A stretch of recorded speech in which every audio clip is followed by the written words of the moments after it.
Hi everyone, welcome to another episode of Ask a Property Manager. This is episode number 57 and today is February 3rd, 2021.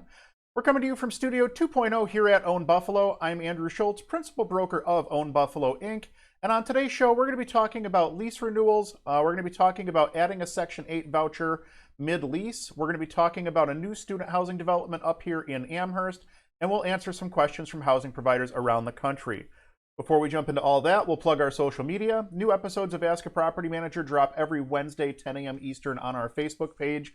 You can catch the replay the same day on Facebook as well as on YouTube. Don't forget our Instagram.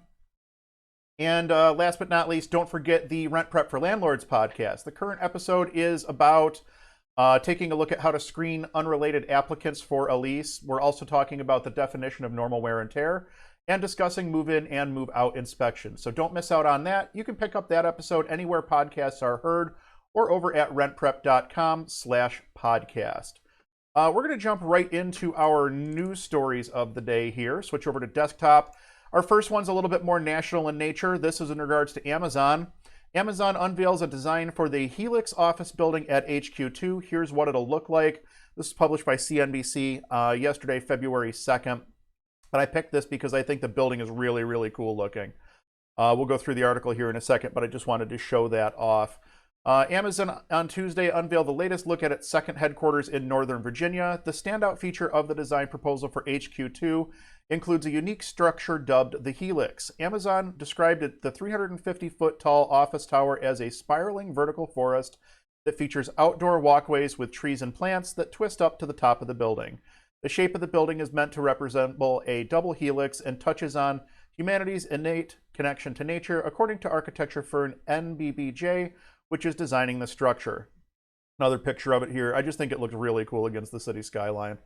The Helix will serve as an alternative workspace for Amazon employees, but it will also be open to the public on some weekends each month, similar to the Spheres, the nature-inspired centerpiece of Amazon's Seattle headquarters. Amazon said the designs make up the development plans for the second phase of the new construction on HQ2. If the plans receive approval from Arlington County, the company hopes to begin construction on the Helix and other office buildings on the site in 2022. Construction is expected to be complete in 2025.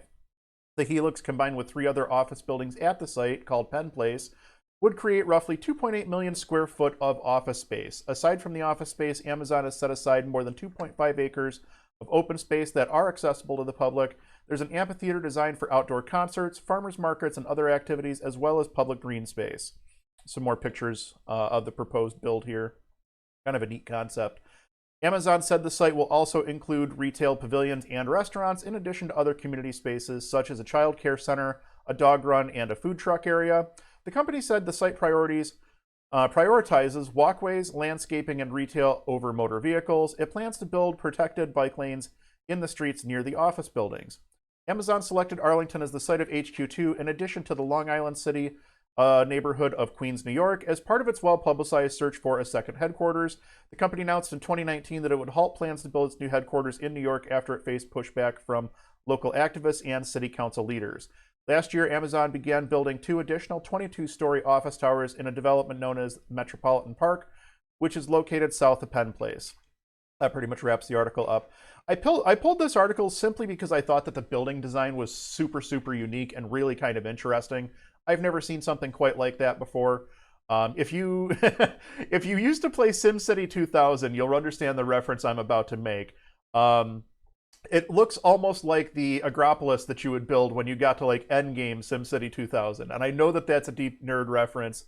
There's probably only a handful of people that'll ever understand that, but that's exactly what that reminded me of when I first saw it.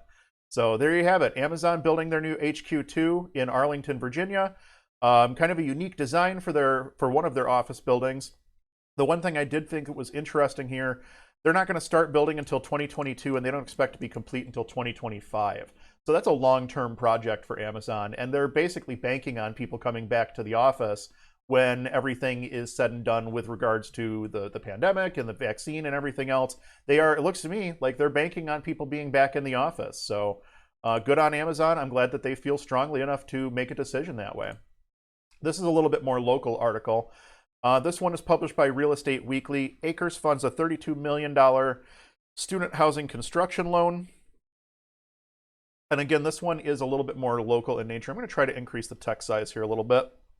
Acres Capital Corp has originated a $32.5 million loan to fund the construction and stabilization of Auden Buffalo, a student housing project located at 2915 to 2949 North Forest Road in Amherst, 1 mile from SUNY Buffalo's North Campus.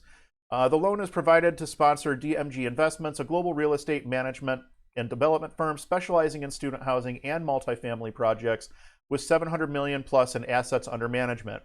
The strategic location of Auden Buffalo project will be a key to its appeal to SUNY Buffalo students, said Acres Chief Executive Officer and President Mark Fogel. Enrollment at the university has increased annually since 2012, perpetuating an increase in demand for high-quality student housing properties in the Buffalo area. We're excited to partner with experienced sponsor DMG, who successfully completed several student housing developments and is prepared to position Auden Buffalo to accommodate this significant influx of students. The four-story, approximately 144,000 square foot Auden Buffalo will consist of 481 beds across 154 units, as well as a lower level parking garage with 92 covered and 159 surface parking spaces. The fully furnished units at the Will feature high-end finishes, stainless steel appliances, and in-unit laundry. Building amenities will include a fitness center, club room, study lounges, and swimming pool. In addition to sitting approximately 1 mile from UB North, the site is a 7-mile drive from the school's epicenter and within the proximity to shopping centers, downtown Buffalo, I-290, and I-990.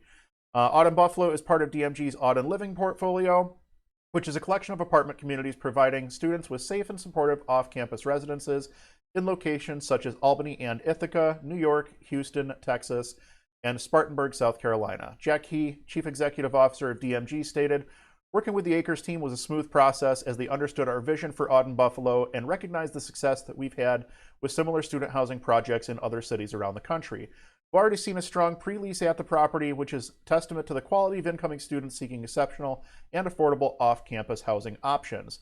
SUNY Buffalo is currently the largest public university in the state of New York, and its consistent enrollment growth continues to create demand for off-campus student housing. University's North Campus is the school's largest, representing a major portion of land use in the Amherst area. The campus's 128 buildings include state-of-the-art academic and research spaces, on-campus housing, student union, athletic venues, and admin offices. The loan was arranged by Richard Horowitz, Nicholas Barbato, and Justin Horowitz of Cooper Horowitz LLC. So I want to switch over to a quick map view here so you can see where this is located. I pulled the two addresses up here. Basically, you have a chunk of land here on North Forest Road, not too far from Ellicott Creek. The creek kind of wraps around here. And then where is that in relation to the actual university? So I'm going to switch over to map mode here. Hopefully you guys can still see everything well. Essentially, if you follow North Forest Road to John James Autobahn, you're going to make a left, and you're essentially right there at the campus. Let me switch back to satellite view here. Probably easier to see. So again, we'll go back up to where the complex was being built. So we're up here on North Forest Road. You'll essentially drive south-southeast on North Forest Road until you hit the Autobahn, make a left, and you're essentially right there on campus. So this would be mostly the student housing, the on-campus student housing over here, and then the actual campus, the full-size campus, all of the classrooms and everything else would be down here. So you do have quite a bit of student housing going up in this area. As a matter of fact, there's student housing basically all around the university campus at this point, with more being built all the time. I hope that it's not turning into an oversaturation of the housing market in that area when it comes to targeting the student market, because eventually I think that there will be just a lack of students to fill the beds if they just continue to build the way that they are. So hopefully we don't reach that point. Hopefully the enrollment at the university continues to grow, which would be great. Obviously, that's what everybody wants, is continued enrollment and continued growth. It means the world to everyone up here in Amherst. So something to watch as things develop here over the next couple years.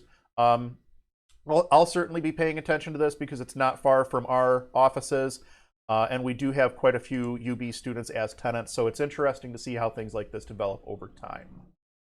All right, let's jump into some humor. How about that? I have never seen a tub with carpet around it. I've seen carpet in bathrooms, which is honestly disgusting enough as it is. But to see a tub basically wrapped all the way up to the tub with carpet, I'm just not at all interested. I don't understand what they were thinking in the 70s, but just no. And then obviously this was a home that was not properly winterized. Unfortunately, the water in the tank froze, which caused the tank itself to probably shatter, explode, whatever. And now you're left with a giant ice block where your toilet tank used to be. So that just goes to show you, definitely a good idea to make sure that you are taking care of your properties, even when they're vacant, even during winter. Make sure you get those things winterized or make sure that the heat is on so that you don't wind up with a situation like that. Let's jump to our questions from housing providers around the country. We'll start with this one on lease renewals. Hello, my current tenants are staying for another year. Would anyone be willing to share a lease extension with me? I'm in Wisconsin, not sure if that matters. Is there any reason that I should just draw up a new lease entirely? They've been great, so I will not be increasing the rent. Just happy to have them for another year. Thank you in advance. So the way that we do it here in our office is you can do it with a lease renewal form, and you can find lease renewal forms all over the internet by doing a quick Google search. You know, if you're not comfortable, you're not sure if it meets your qualifications, have your attorney take a look at it before you use it. What we do in our office is just have them sign an all new lease. And the reason we do that is because then it's crystal clear as to what they're responsible for, the terms of the lease, you know, whether the terms have changed or not. Now they have a fresh copy of the lease in front of them. Literally, if there haven't been any changes to your lease, it's as simple as updating the rent amount and updating the dates on the lease, printing out a new copy and having it signed. If you have made changes to your lease, and this is the reason that we always prefer to go with a new lease, if you have made changes to your lease, those will automatically be picked up every time you do a renewal so that your tenant is never more than 1 year removed from whatever your latest changes are in your lease. It's a good way to make sure that your tenant is always on the most current lease terms, is just to put them on a new fresh lease every single time that you lease that apartment out. That would be my recommendation. You could do it with a lease renewal form, but honestly, I would just do it with a new lease, and then that way everybody's on the same page. Appliances in rentals. So we have two questions here. Short question, I had to replace a washing machine in a unit this past winter. Do you suggest passing the cost onto the tenant in the form of a rent increase? It was $1,000, so I think $100 per month for 10 months is reasonable. Do you agree? In the lease, under tenant obligations, it states, keep all plumbing fixtures in the dwelling unit or used by the tenant clean and sanitary and in repair. Does this apply to the washer? Then our second question, all Florida landlords, do you have to provide a stove and refrigerator for your tenants? So two questions here. They're all a little bit different, but they're also sort of the same. We'll address the first one with regards to the washing machine. The only way that this would be the tenant's concern is if the tenant had caused damage to the unit such that it was inoperable, it was beyond repair, and at that point you would be charging the tenant the depreciated value of the appliance. If it was just a normal wear and tear type of a situation and you had to replace it because it was old and just stopped working, wasn't worth making the repair on, whatever, that doesn't sound to me like it would be the cost. The cost should not be bared by the tenant for that. If it was due to normal wear and tear, if it wasn't some sort of a malicious, damage type situation or whatever, it's not the tenant's responsibility to pay for your new washer. That being said, you may want to bump the rent up a little bit, but not $100 for 10 months to cover the cost of the appliance. That's just silly. What I would do in a situation like this would be figure out what the depreciable life is of that appliance. Divide the $1,000 by however many months that is. Maybe consider adding that onto the rent as your rent increase. But to drop an extra $100 on somebody's rent over the course of 10 months, that washer should last you much longer than 10 months. That's not the route that I would go in a situation like this. So is it okay to bump the rent a little bit? Yeah, I would say that if you're making improvements to the unit or something like that, you have expenses, rents typically go up every year, you can justify that.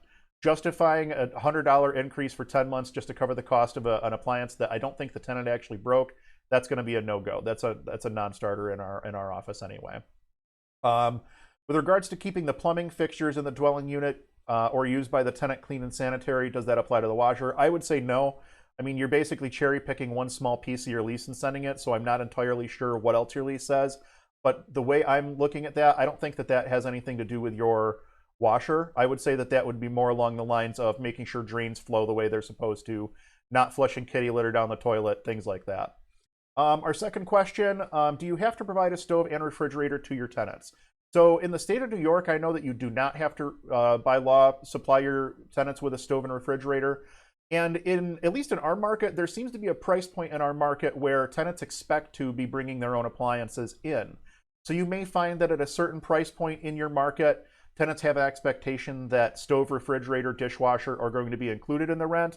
And then below that price point, they may be more inclined to say, okay, we know that we're going to be bringing our own stove and refrigerator. The thing that I would recommend is if you don't want to be responsible for repairing or replacing an appliance, don't include the appliance. If there's appliances that are in the property that are not working 100%, like a refrigerator that doesn't have it has an ice maker, but the ice maker's not working or something like that, get that stuff replaced, repaired before a tenant moves in. My theory is when it comes to appliances, we try to make them more or less as basic as possible. We're not looking for things with ice makers and water dispensers and stuff like that because it's more stuff that can break. When we're talking about stoves, you have to be cautious as to the style of stove that you're putting in, gas versus electric, foil versus glass top, things like that. It's all market dependent in my opinion.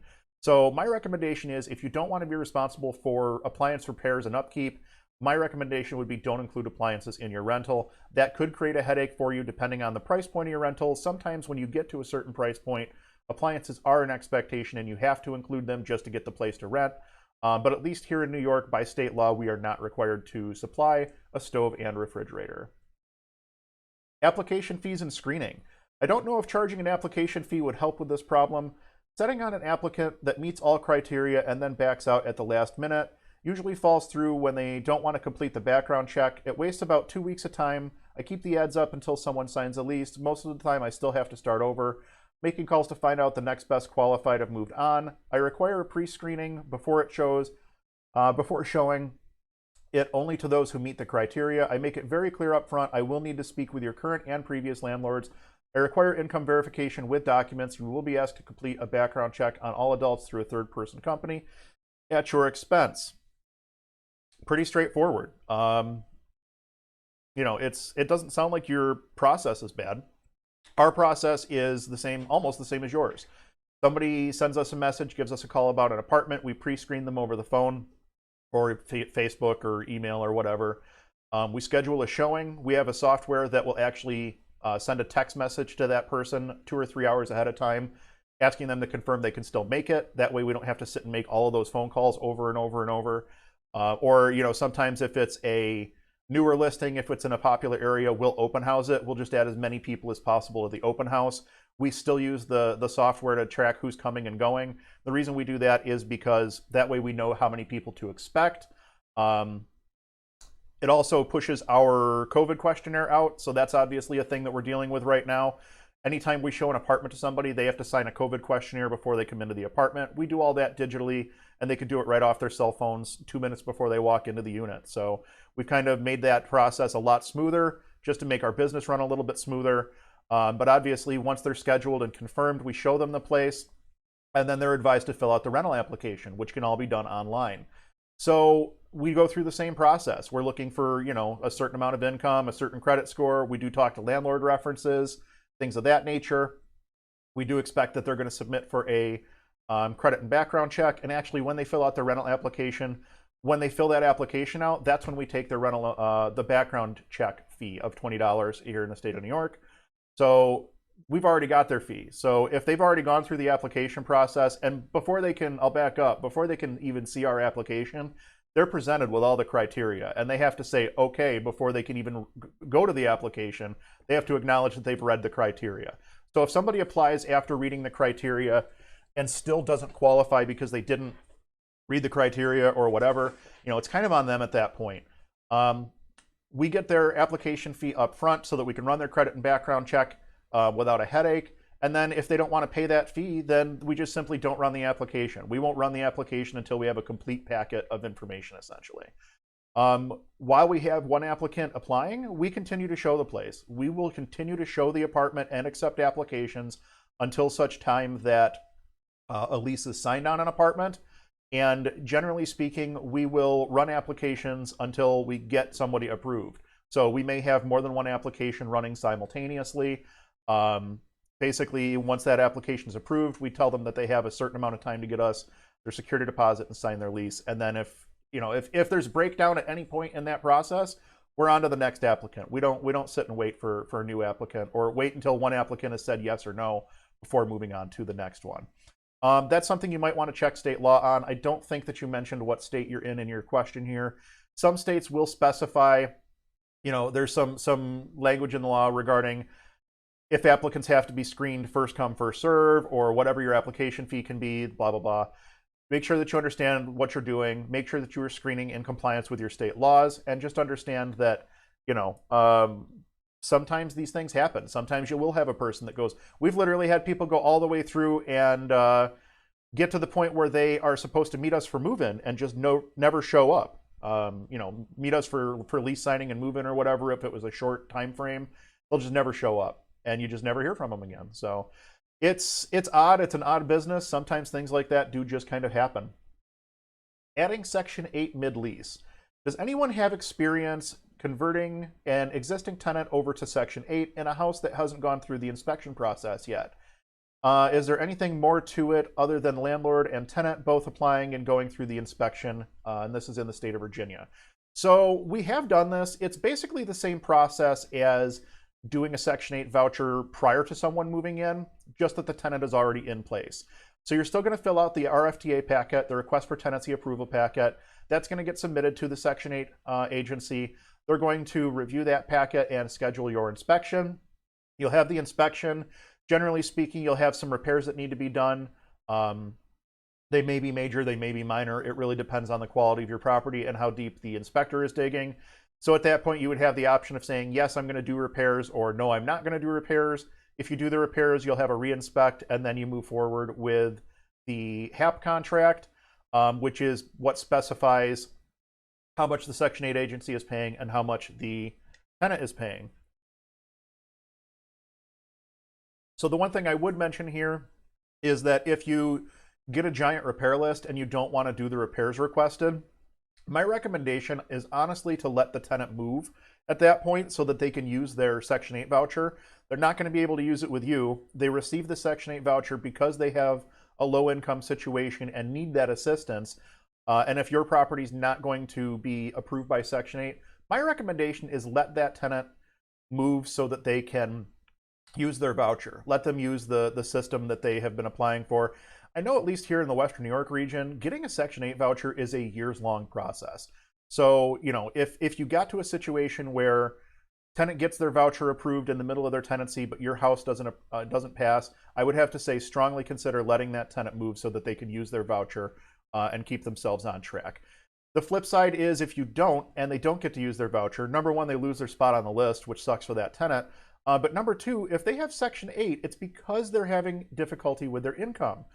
Your rent may be impacted by something like that. So are you better off in a situation maybe letting a tenant go that needs some further assistance that you can't provide and putting a different tenant in place? My answer to that question would be yeah. I would say that the tenant, the tenant's going to want to use that voucher. You're going to want a tenant that's going to be able to consistently pay rent on time. That might be a win-win situation for both parties if you wind up in a situation such as that. But that would be my recommendation. Adding Section 8 to a tenant, adding Section 8 to a lease, in the middle of the lease, it is possible. It's not a super frequent occurrence, but occasionally it does happen, and it's definitely nothing to be scared of. If you've been through the Section 8 process before, it's pretty much the same as a normal Section 8, just with a tenant already in place. That pretty much wraps things up for this week's episode of the Ask a Property Manager show. Thank you so much for watching. We love producing Ask a Property Manager, and you can help us to improve. Do us a favor and drop a question in the comments either on Facebook or on YouTube, and your question may be picked up and answered in an upcoming episode. If you enjoyed this content or if we brought some value to your day, please do us a favor, hit that thumbs up button. YouTube and Facebook both push videos based on community feedback. Every like, comment, subscribe, and share helps us to grow and reach more people. We'll be back next Wednesday, February 10th at 10 a.m. Eastern with another show you won't want to miss. Thank you all so much for watching, and we'll see you next week.